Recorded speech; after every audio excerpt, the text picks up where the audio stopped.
السلام علیکم، welcome to Madan media. آپ سن رہے ہیں محمد مدنی کی آواز۔ آج ایک بار پھر ایک انٹرسٹنگ ویڈیو کے ساتھ حاضر ہوا ہوں۔ آج کی اس ویڈیو میں آپ کو وائٹ اور بلیک فرائیڈے کے بارے میں بتاؤں گا۔ آخر یہ قصہ ہے کیا؟ تو ویڈیو کو پوری دیکھیے گا۔ تو شروع کرتے ہیں اپنی آج کی ویڈیو۔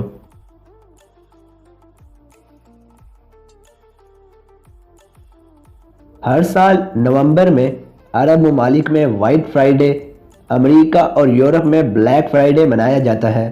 اس موقع پر تجارتی مراکز اپنے صارفین کو رعایتی نرخوں پر سامان فراہم کرتے ہیں۔ سعودی ریسرچ اینڈ پبلشنگ کمپنی کے مخزن سیدتی کے مطابق عرب دنیا میں آن لائن مارکیٹنگ نے سن 2014 میں الجمعہ البیضاء وائٹ فرائیڈے کا سلسلہ امریکہ اور یورپی ممالک میں بلیک فرائیڈے کے جواب میں شروع کیا تھا۔ بلیک فرائیڈے کے بجائے وائٹ فرائیڈے کا نام اس لیے دیا گیا کیونکہ مشرق وسطیٰ کی بڑی آبادی جمعہ کو احترام اور عزت کی نگاہ سے دیکھتی ہے اور اسے مبارک سمجھتی ہے۔ اب وائٹ فرائیڈے مشرق وسطیٰ میں شاپنگ کا سب سے بڑا سیزن بن چکا ہے۔ یہ الگ بات ہے کہ یہ صرف ایک دن تک محدود نہیں رہتا۔ بلیک فرائیڈے بھی صرف جمعہ تک محدود نہیں ہوتا۔ GCC میں شامل ممالک وائٹ فرائیڈے اپنے انداز سے مناتے ہیں۔ یہ سیل کا سیزن ہے۔ خطے میں on line shopping web sites 80% تک رعایت دیتی ہیں۔ لبنان اور مصر میں بھی وائٹ فرائیڈے منایا جاتا ہے۔ ان دونوں ملکوں کے بیشتر تجارتی مراکز اسپیشل آفرز جاری کرتے ہیں۔ بلیک فرائیڈے امریکہ اور یورپی ممالک میں تجارتی اعتبار سے انتہائی اہم دن مانا جاتا ہے۔ یہ امریکہ میں تھینکس گیونگ کے بعد آتا ہے۔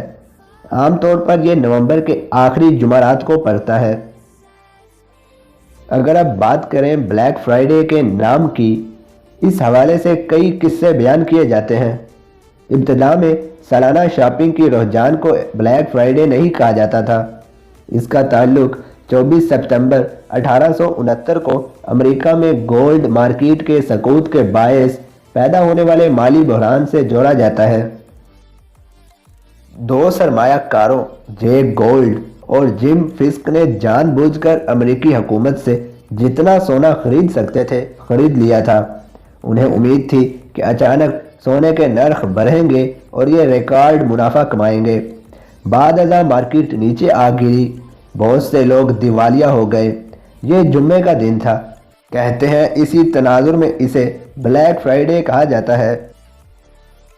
بلیک فرائیڈے سے متعلق ایک اور کہانی بیان کی جاتی ہے۔ اس کا تعلق ریٹیل کے دکانداروں سے ہے۔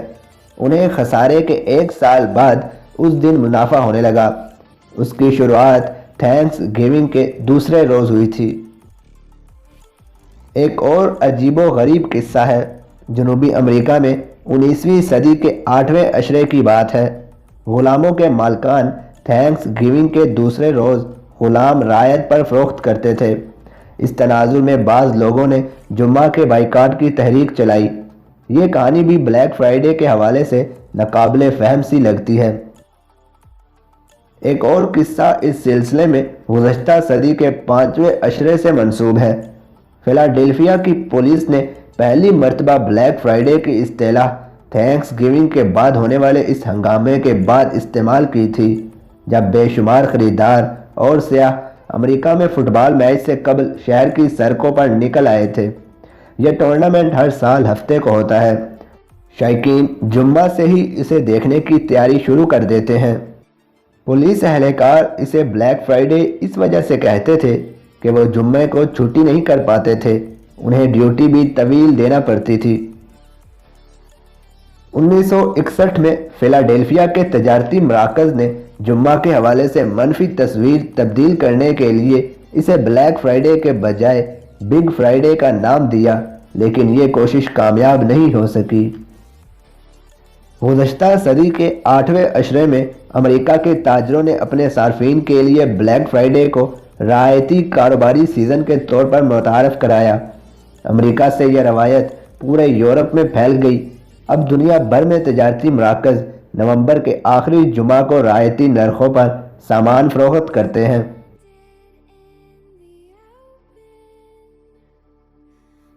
تو یہ تھی میری آج کی ویڈیو، جس میں میں نے آپ کے ساتھ یہ انٹرسٹنگ انفارمیشن شیئر کی۔ آپ اس حوالے سے کیا کہنا چاہیں گے مجھے کمنٹ سیکشن میں لازمی بتائیں۔ ویڈیو اچھی لگنے کی صورت میں لائک کر کے زیادہ سے زیادہ لوگوں تک شیئر کریں۔ مزید ایسی ویڈیوز کے لیے میرے چینل کو سبسکرائب کریں اور ساتھ لگے بیل کو لازمی پریس کریں تاکہ آپ کو میری ہر ویڈیو کا نوٹیفیکیشن ٹائم پر مل سکے۔ Thanks for watching.